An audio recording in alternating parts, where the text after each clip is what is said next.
Good morning, friends, and welcome to our Godly Play classroom. If we look over at our church calendar, we are still in those green and growing days. And when we are in the green and growing days, we learn stories from the Jewish Bible. Those stories are about people just like you and me. These people often go on journeys, sometimes physical, sometimes emotional and spiritual.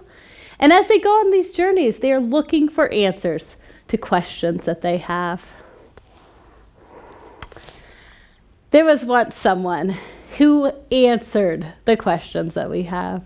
People followed him, but they were not sure exactly who he was. So one day they asked him, "Who are you?" And he said, "I am the light."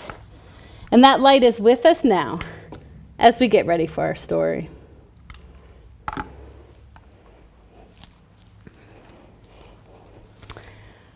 Our story today is a really special one. It is a special story, not just for us who are Christians, but also for our Jewish and Muslim siblings. This story appears in all of our Holy Scripture. So I'm very excited to tell it today. I hope you'll join me in a comfortable place. You could sit crisscross applesauce, hands in your lap, or maybe cuddle up with a stuffed animal on a blanket, gather your family around, and we'll listen to the story.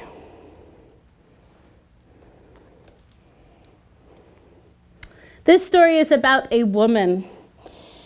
We don't know this woman's name, but this woman was a seeker of truth and wisdom.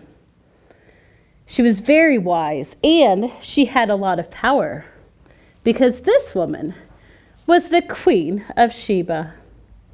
Now, we're not exactly sure where Sheba is, but it may have been in what is now known as the country of Ethiopia, and so probably somewhere in northern Africa.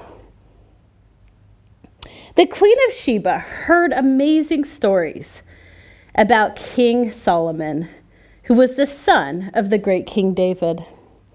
She heard these stories and she was very curious. She wanted to go and meet him. And so she started to pack up her camels and she got her helpers.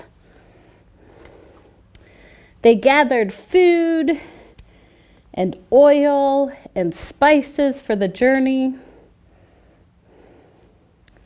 And this was a very long journey. The journey from Sheba to the kingdom of Israel may have even taken 6 months.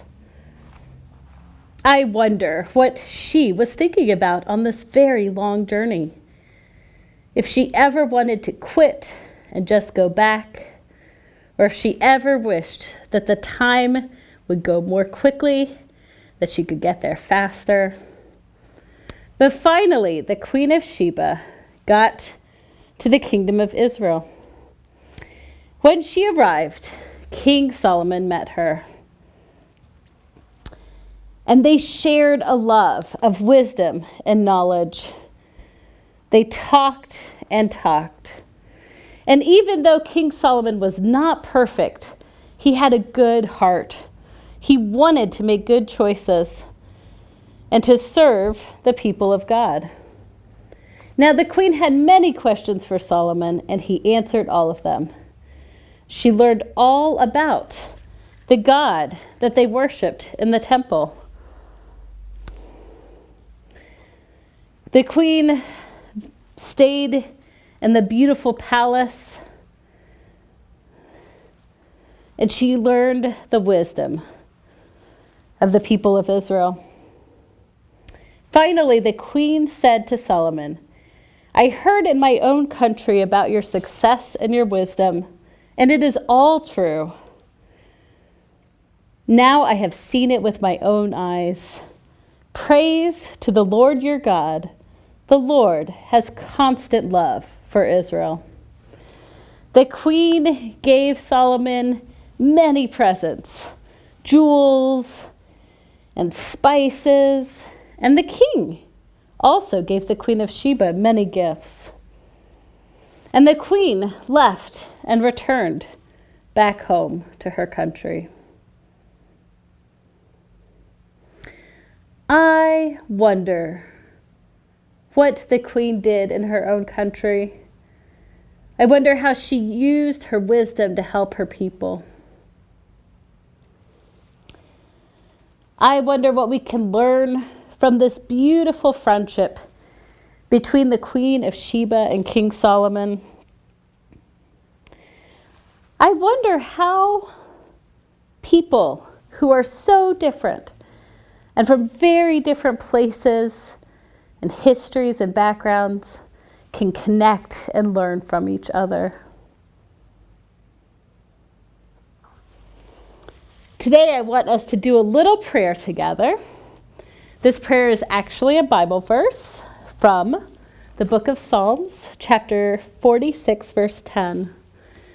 And so I hope that at home, with the people you are listening to this story with, that you can repeat this prayer after me.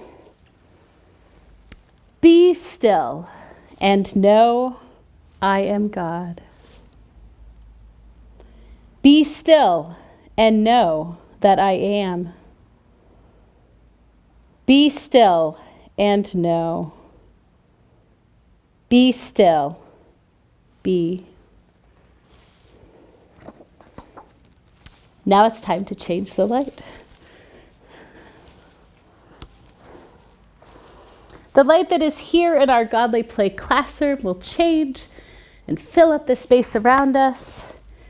And we know that the light of Christ is with us, no matter where we are or where we go.